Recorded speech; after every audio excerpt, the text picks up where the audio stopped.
Judul Patriotisme Tak Padam, Kisah Prabowo Subianto. Bab pertama, lahirnya seorang patriot. Jakarta, 17 Oktober 1951, di sebuah rumah sederhana namun penuh kehangatan, lahirlah seorang bayi laki-laki yang kelak akan menjadi sosok penting dalam sejarah Indonesia.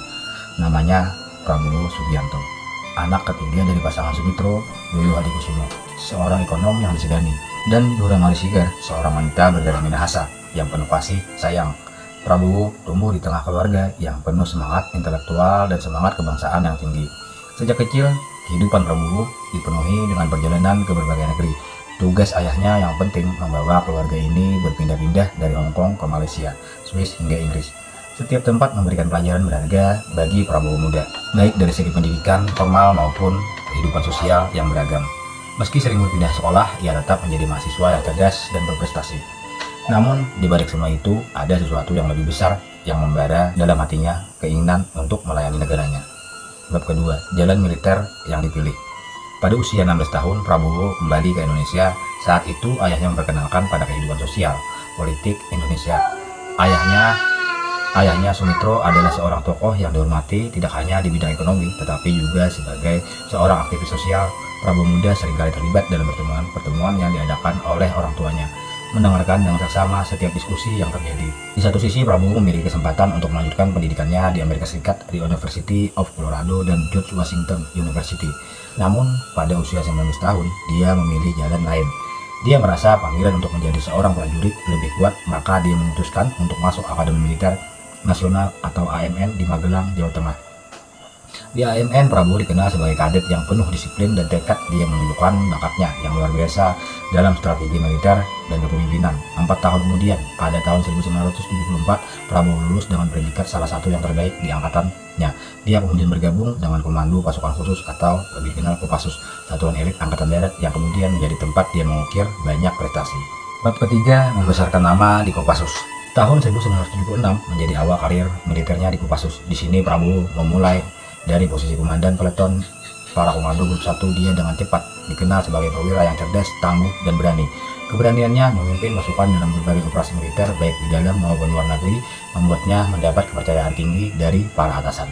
Pada tahun 1996, Prabowo mencapai puncak karirnya di Kopassus dengan menjadi Komandan Jenderal Komando Pasukan Khusus. Di bawah kepemimpinannya, Kopassus menjadi lebih disegani baik di dalam maupun luar negeri. Namun di balik semua itu, keberhasilannya ada satu hal yang selalu dia pegang teguh: pengabdian tanpa batas kepada bangsa dan negara Indonesia.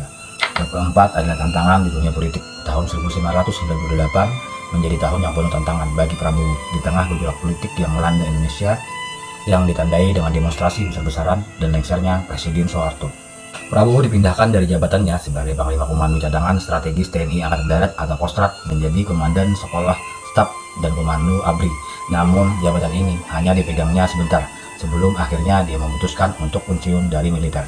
Setelah pensiun, Prabowo memilih untuk meninggalkan Indonesia dan menetap di Jordania dan Jerman. Di sana dia menekuni dunia bisnis bersama adiknya Hasim Yoyo Hadikusumo selama 7 tahun. Prabowo menghilang dari kancah politik Indonesia, namun jiwa patriotiknya tak pernah padam.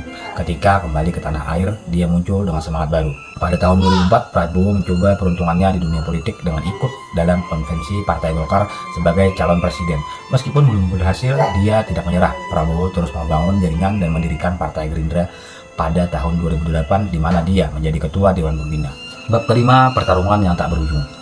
Semangat Prabowo untuk memimpin Indonesia tidak pernah surut. Pada Pilpres 2014, dia maju sebagai calon presiden dengan Hatta Rajasa sebagai calon wakil presiden.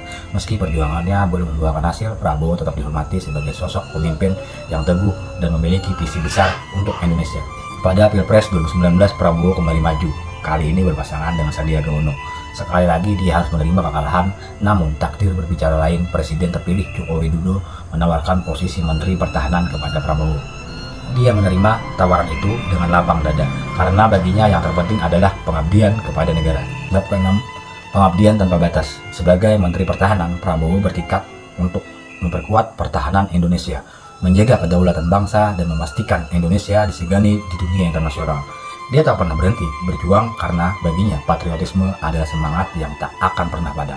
Prabowo Subianto seorang jenderal, seorang patriot, seorang pemimpin yang terus berjuang demi bangsa dan negaranya. Meski perjalanan hidupnya penuh liku, semangatnya untuk Indonesia tetap menyala.